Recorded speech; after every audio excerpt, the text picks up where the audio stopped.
Hi hello అందరికీ నమస్తే. Welcome back to our mom with Tashu cooking world channel. అందరూ ఎలా ఉన్నారండి? నేనైతే చాలా బాగున్నాను. మీరందరూ కూడా బాగుండాలని మనస్ఫూర్తిగా కోరుకుంటున్నాను. ఈ రోజు నేను చూపించబోయే రెసిపీ వచ్చేసి మీ అందరికీ తెలిసిందే, రేగి వడియాలు. ఇవి చాలా మందికి ఫేవరెట్ ఉంటాయి. చాలా చాలా ఇష్టంగా తింటారు. నాకు కూడా చాలా ఇష్టం అండి. ఇవి స్టార్ట్ చేసినప్పటి నుంచి ఎప్పుడెప్పుడు తిందామా అన్నట్టు ఉంది. సో ఫైనల్గా తినేస్తున్నాను. నాకైతే చాలా చాలా బాగా నచ్చాయండి. సో రేగి వడియాలు చేసేటప్పుడు జీలకర్రతో పాటు ఒక్కటైతే మిస్ చేస్తూ ఉంటారు. అది వేస్ట్ చేసామంటే టేస్ట్ అనేది చాలా బాగుంటుంది. మేము ఉండే ప్లేస్లో చాలా ఎక్కువ రేగి చెట్లు ఉంటాయి. సో మేము ఈ చెట్టు దగ్గర నుంచే రేగి పళ్ళు అనేవి తెచ్చుకున్నామండి. సో చూసారు కదా, చెట్టు నిండా కాయలే ఉన్నాయి. చెట్టు అనేది దులిపితే కింద అయితే పడ్డాయండి. సో ఇవన్నీ తీసుకొచ్చుకున్నాను. చాలా ఫ్రెష్గా ఉన్నాయి కదా కాయలు అయితే.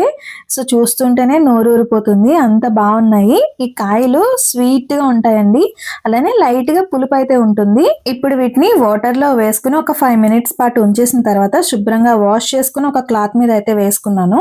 తర్వాత కారానికి తగ్గట్టుగా ఎండుమిర్చిని అయితే తీసుకుని హాట్ వాటర్లో నానబెట్టుకుంటున్నాను. మీ దగ్గర పండు మిర్చి ఉంటే అది వేసుకుంటే సరిపోతుందండి. ఇప్పుడైతే అసలైన టాస్క్, ఒక్కొక్క దానిని ఈ విధంగా చెక్ చేసుకుంటూ సీడ్ ఒక దాంట్లో అలానే పీల్ ఒక దాంట్లోకి వేసుకోవాలి. సో నాకు ఇవన్నీ ఒలుచుకోవడానికి దగ్గర దగ్గర 50 minutes అయితే టైం పట్టిందండి. అన్నిటినీ చెక్ చేసుకోవాలి కదా. ఎంత ఫ్రెష్గా కనిపించినా అన్నింటినీ ఈ విధంగా చెక్ చేసుకోవాలండి. పైకి ఫ్రెష్గా ఉన్న లోపలైతే పురుగులు ఉంటాయి. సో నాకు ఇన్ని కాయల్లో దగ్గర దగ్గర ఒక 15 కాయలు అయితే పాడైపోయాయి. సో అన్నీ చెక్ చేసుకోవడం వల్ల నేను పాడైపోయినాయి తీసేసుకున్నాను. మొత్తం అన్నిటిని చెక్ చేసుకుని దోరగా ఉన్న వాటిని కూడా సీడ్స్తో పాటు వేరొక గిన్నెలో అయితే వేసుకున్నానండి. ఇప్పుడు ఒలుచుకున్న పీల్ ఏదైతే ఉందో దీనిని మిక్సీ జార్లోకి కొద్ది కొద్దిగా వేసుకుంటూ గ్రైండ్ చేసుకోవాలి. చూసారు కదా, ఈ విధంగా మిక్సీ పట్టుకోవాలి. నేను వాటర్ అనేది ఏమీ యాడ్ చేయలేదండి. సో ఈ విధంగా అయితే పేస్ట్ కొట్టుకున్న దాన్ని వేరొక ప్లేట్లోకి వేసుకుంటున్నాను. అలానే సీడ్స్ని కూడా సపరేట్గా పెట్టుకున్నాం కదా, వాటిని ఇప్పుడు నా దగ్గర చిన్న రోల్ ఉందండి, దీంట్లోకి అయితే వేసుకుని దంచుకుంటున్నాను. మరీ గట్టిగా దంచకూడదండి. సో పైన దంచితే సీడ్స్ నుంచి గుజ్జు అనేది ఈ విధంగా వస్తుంది, సీడ్ అనేది పగలకుండా ఉంటుంది. దీన్ని కూడా అదే ప్లేట్లోకి అయితే వేసుకుంటున్నాను.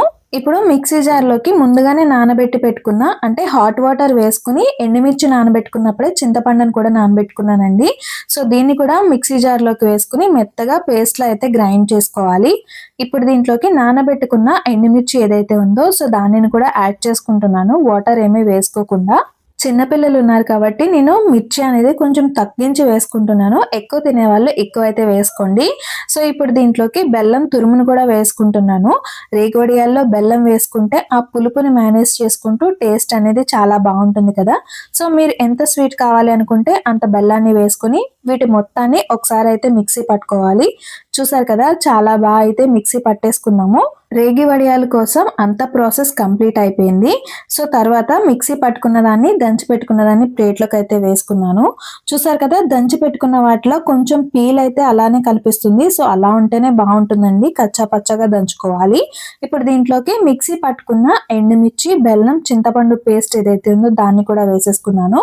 అలానే కొద్దిగా కారము, మన టేస్ట్కి తగ్గట్టుగా సాల్ట్ వేసుకోవాలి. దీంతో పాటుగా ఇంకొకటి అన్నాను కదండి, సో అదేంటి అంటే జీలకర్ర పొడి. దీనిని ఒక 3 spoons యాడ్ చేసుకోవాలి. అలానే వేయించి పెట్టుకున్న జీలకర్ర వేసుకోవాలండి. జీలకర్రని వేయించుకోవడం వల్ల రేగి వడియాల టేస్ట్ మరింత బాగుంటుంది. సో అందుకనే వేయించుకుని వేసుకున్నానండి. ఇలా మొత్తం అన్నింటినీ వేసిన తర్వాత బాగా కలిసేలా అయితే కలుపుకోవాలి. చూసారు కదా, చక్కగా అయితే కలిపేసుకున్నాను. మొత్తం అంతా కలిసిపోయిందండి. ఇప్పుడు ఒకసారి టేస్ట్ అనేది చెక్ చేసుకుని ఏదైనా సరిపోకపోతే యాడ్ చేసుకోవచ్చు. ఇప్పుడు వీటిని మనకి కావాల్సిన సైజులో రేగి వడియాల్లో అయితే పెట్టేసుకోవాలి. నేను ప్రాసెస్ అంతా ముందు రోజు చేసుకున్నానండి. తర్వాత ఫ్రిడ్జ్లో పెట్టేసుకుని నెక్స్ట్ డే మార్నింగే రేగి వడియాలు అయితే పెట్టుకుంటున్నాను. ఇలా ఎందుకు చేసుకున్నానంటే ఆ ప్రాసెస్ అంతా చేసుకునేటప్పటికి ఎండ్ అయితే పోయిందండి. సో అందుకనే నెక్స్ట్ డే అయితే పెట్టుకుంటున్నాను. ఎర్లీ మార్నింగే టెంపుల్కి వెళ్ళి వచ్చేసిన తర్వాత సో రేగి వడియాలు అయితే పెట్టుకుంటున్నాను. వీటిని చాలా మంది కవర్ మీద అయితే పెడుతూ ఉంటారు. సో నేనైతే క్లాత్ మీద పెడుతున్నానండి. క్లాత్ మీద పెట్టుకునేటప్పుడు ఒకసారి అంతా తడుపుకుని అప్పుడు వడియాలను అయితే పెట్టుకోవాలి. వీటిని పెట్టిన రోజు కాకుండా నెక్స్ట్ డే అయితే తీసి చూపిస్తున్నాను. వన్ సైడ్ అయితే బాగా డ్రై అయిందండి. సో అనదర్ సైడ్ అయితే ఇంకొంచెం పచ్చిగా ఉంది. అందువల్ల వీటిని ఎట్ సైడ్ అయితే డ్రై అవ్వలేదో అటు సైడ్కి తిప్పుకుని ఇంకొక రోజంతా ఎండలో ఎండబెట్టుకోవాలండి. సో అప్పుడైతే మంచిగా మనకి ఎండిపోతుంది. ఇంతేనండి, రేగి వడియాలు చాలా సింపుల్గా ఇంట్లోనే ప్రిపేర్ చేసేసుకోవచ్చు. నాకు ఇలా డ్రై అవ్వడానికి 3 డేస్ అయితే టైం పట్టింది. ఫైనల్గా మన రేగి వడియాలు అయితే రెడీ అయిపోయాయి. చాలా టేస్టీగా అయితే వచ్చాయండి. ఇంతేనండి, రేగి వడియాల రెసిపీ మీకు కూడా నచ్చిందా? అలా అయితే మీరు కూడా తప్పకుండా ట్రై చేయండి. నా వీడియోకి లైక్, కామెంట్, షేర్ చేయడం మాత్రం అస్సలు మర్చిపోవద్దు. Thank you for watching.